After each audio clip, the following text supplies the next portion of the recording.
Hi everyone, I'm Shane Stevenson here at the Buffalo Naval Park, and thank you all for following us with our updates on USS The Sullivans. So please subscribe, ring the bell, and I hope you enjoy this video. Thanks very much. Standing in S Division or Supply Division of USS The Sullivans. Behind me here we have what used to be the boards that had the sailors on them that served aboard USS The Sullivans. So Supply Division was for, of course, replenishing any of the supplies that the crew would need, food, ship's store, mail, all of that stuff. So standing in S Division now, it's also the home of Mount 55, 5-inch handling room. So the most aft 5-inch gun on board. And we have the magazine storage down here. So there is a little water here. This gives you an inside view again. A few months now after the cleaning. It's well lit. Alright, so that's why we have generators on board for the dehumidifiers, for the air blowers, and for lighting. But we are going to go into 2nd Division now. Alright, these were the deck apes. And that's what 2nd Division is, bosun mates, deck apes. So we are going to be revisiting the Transom. Now, back in December 21st, we published a video, that's 2021, we published a video of why do we flood the Transom. Right? Well, we flood the Transom because in 2002, we were moving, due to waterfront development, we were moving all 3 ships about 400 feet forward from where they were berthed. And it was decided to move the props on the Sullivans. So we have them. They're sitting at a company, and we are going to be working with them to get them shined up. And some repair as well. But when they take off the props, what they did was they flooded the Transom in the hold to kind of give her butt end a little more weight. During this whole Sullivan sinking, there's a lot of people in the room.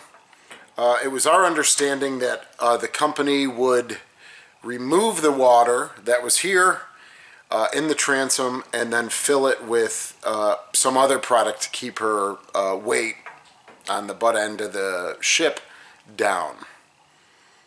We haven't been down here to kind of confirm that or to find out what's going on, to kind of do our own little survey here of the Transom.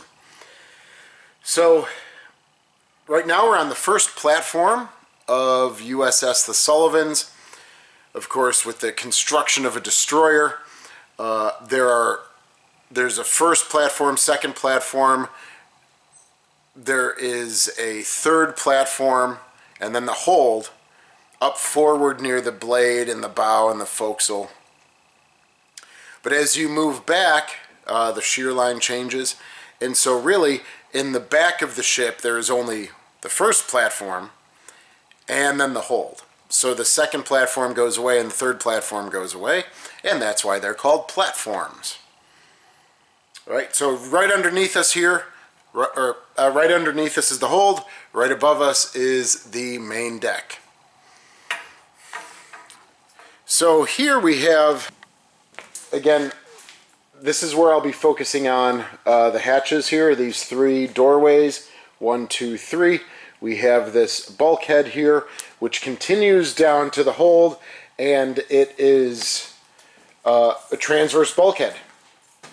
All right, there should be, while there's plenty of baffles in this area, in those 3 doorways, this is a solid structure going all the way across, And, you know, some individuals during her sinking worried that potentially that this was one of the reasons for flooding. That if this transverse bulkhead breaks, we get all this water pouring forward into the hold, which then would be evident in this hatch right here, and that hatch. Alright, so throughout my time here, we've always had a little standing water, nothing we were worried about, about an inch, inch and a half, 2 inches. And so that showed us that this transverse bulkhead is holding. Alright, but that was the reason for doing the video. I wanted to see if we could analyze and look at, put eyes on, this transverse bulkhead. So from December, kind of prescient here, but in December I was beginning to really be concerned with that we didn't have enough eyes on the bulkhead here, down in the hold. And with having water in these spaces for 20 years, I was worried that there could be some degradation along here. So what we are going to do now that the incident is over, and I'm going to get back into these spaces, the chemical warfare. So really what we had, sorry, I'm all over the place. Really what we had is the repair shop on port. The middle doorway leads to aft steering, and this doorway that I'm in right now was the ship fitter shop. So there are no deck hatches in aft steering, but there's one here in front of me, and then there's 2 in the repair shop on port. So we are going to go into those and see if this water has been pumped out. If not, we just need to revisit it. It's not wrong. It's not something, you know, that it was forgotten or something, but there's a lot of moving parts and a lot going on. So we just want to revisit this and then just put out a reminder to say, hey, weren't we going to take the water off, or what's the plan if we're leaving the water on, or leaving the water in. Now we did have Hugh here a couple months ago, and we were reviewing the damage control charts, and this area here holds about 46 tons of water. If you watch that December video, there's enough space to where I can put the camera down, I can squeeze my head in, and so we're thinking maybe 42 tons, 43 tons of water, because there was enough space from what is the overhead of the hold where I could get down, so maybe a foot, foot and a half for where I could put the camera in my face. But yeah, if this transverse bulkhead breaks, potentially all 42 tons of water can pour forward into the forward holds, things like that. So enough chatting, and we are going to go see if there's still water in here or if it's been pumped out. Again, worrying about the center of gravity.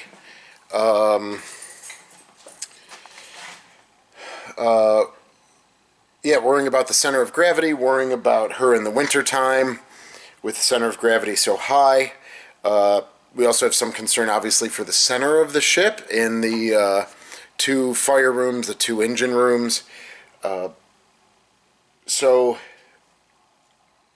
if the water has been pumped out here, then it's makes it even lighter than the 40,000 gallons of oil that have been pumped out, which has raised her. Now, with most of the water out throughout the ship, she's raised about a foot and a half, almost probably 2 feet from where she would have normally been. So let's check it out.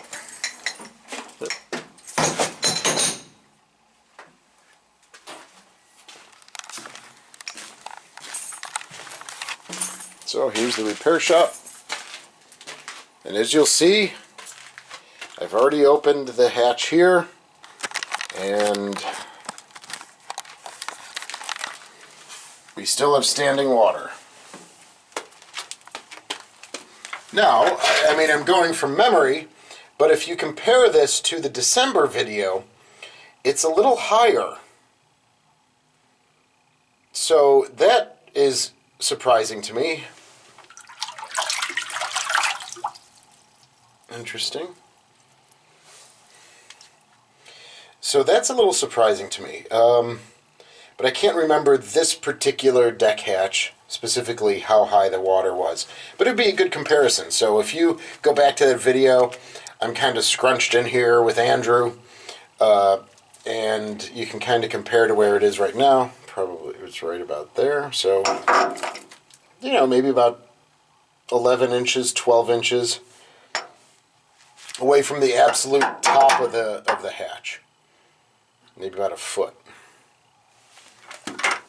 So as of right now, the water's still here.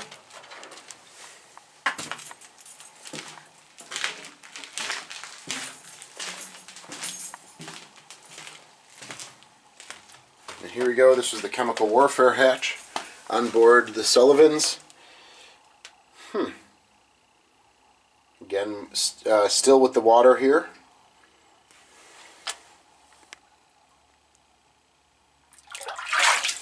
I don't even know if this flashlight's waterproof, but so again, it might be higher than it was in December for that Transom video that we did.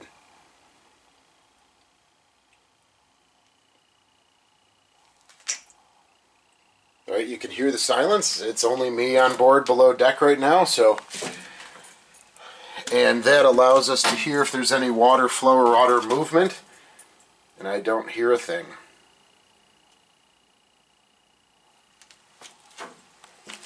Alright, so let's grab the forward wrench. Forward wrench? That's what I've been told.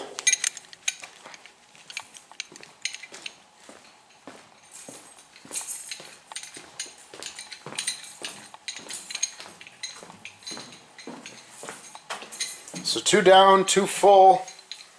We have this last one here. Let's check this one out.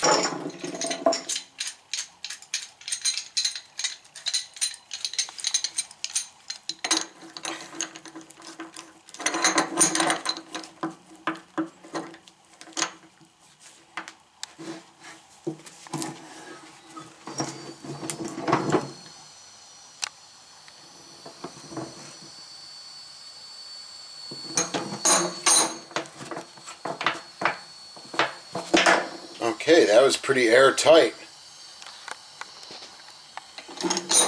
We're getting some airflow from the seal.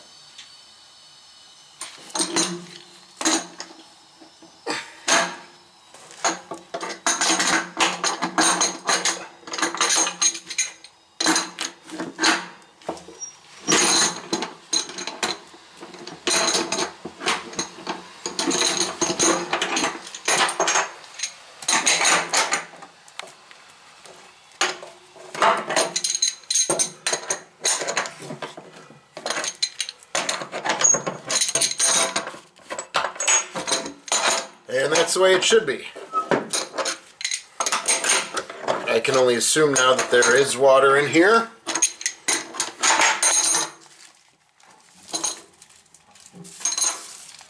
And yes.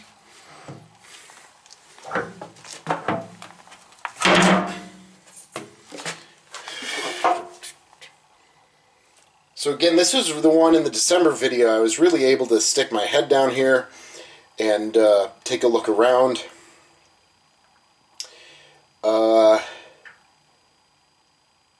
Okay, we had that nice seal. That means the rubber is probably still working on this, which is nice, making it airtight. But this is the hold. Those areas that we're looking at again are the holds of the Sullivans and, of course, of all Fletchers. So this seems as though we need to revisit this with Bidco. And again, it doesn't mean it's wrong, it doesn't mean it's forgotten, it just means that maybe a plan has changed and, you know, I didn't know about it, which is fine. right? It's you know, the maintenance crew and the responders can do what they want. I'm surprised, though, that's the thing, I was surprised last conversations that I was involved with was that this was going to be pumped out. So I'll get Bill Abbott, our Director of Operations, just to see what's up. Let's take a look at these here underneath 2nd Division.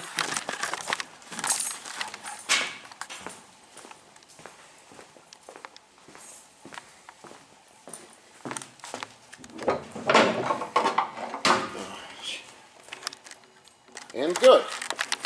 Just a little standing water, maybe about 6 inches. And that's what we would expect here.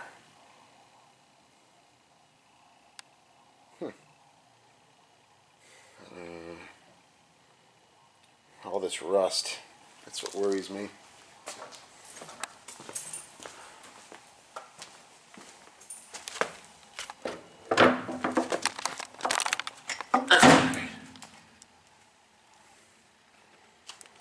Handling room for the 3-inch 50. Again, some standing water, no problem there really. We could just get a pump out, and you see there's already a hose down there. But it just is an independent hose. It doesn't lead anywhere. But that's, to us, or to me, that's a concern, but that's something that we can do over the course of time, is to remove just this little standing water that's remaining. Alright, and I suspect it will be the same in here. Alright, so let's take a look here, and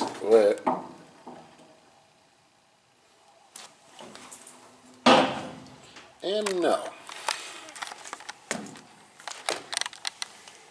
Interesting.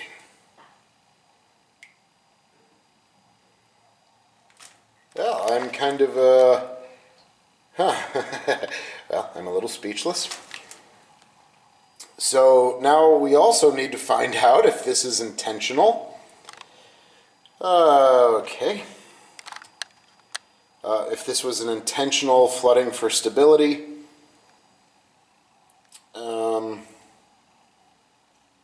Or not. Again, when the work was completed, all of the holes and water intrusions have been patched or filled with cement. So, you know, someone from Bidco comes, I do not know their schedule, but they do come and they do survey the ship to make sure there's no active leaking, and they always report back that there is no current active leaking. And I'm not hearing anything here, but this is a little surprising. Okay. So this was a storeroom. Seeing that, well, you probably can't see that. There it is. So this water seems as though, I'm getting the camera and the water here now. So this seems as though this goes all the way aft to that transverse bulkhead. And again, I'm trying to lean in here, so I believe that's way back there is probably the transverse bulkhead that I've been discussing. Although it's hard to tell. We have these right in here. These are continuing to be filled with water. Again, probably for that stability. But then, much to my surprise, this was also saturated. If that's the water, if that's the term, saturated with water, maybe for stability, so it's probably intentional. But we do want to find that out. We didn't want to go back to the company and just query. You know, is that intentional? Is that meant to be? Again, we got to begin thinking about winter. I'm worried about the stability in the winter time and all the waves and water and wind that we get. So this will be something that we verify with the responders that were here, and just say, hey, you know, we just kind of did a survey here, and what's going on with these spaces. So that's the update for now. you can reference back to that December 21st video. I was beginning to worry about the transverse bulkhead then. It seems pretty stable, even though it's been 20 years of water. And I don't believe that flooding from these hatches back here in the transom led to this flooding here. But again, I tried to show aft on the camera. I couldn't really see that well, but so that's an update for now, everybody. So Bill and I are going to get on this, and we're going to solve it, and we're going to see what we need to do next. We've talked about permaballast, we've talked about ingots, we've talked about just steel plates, hell, I don't know, anything. Railroad ties, something, to keep her weight down in wintertime. If the solution is the water, continuing with the water, and that's their recommendation, I guess, you know, then we'll discuss that as a staff, if nothing else can be done. So, hope you enjoyed this little look again from 2nd Division on USS The Sullivans. Thanks for your support, and we'll see you again soon.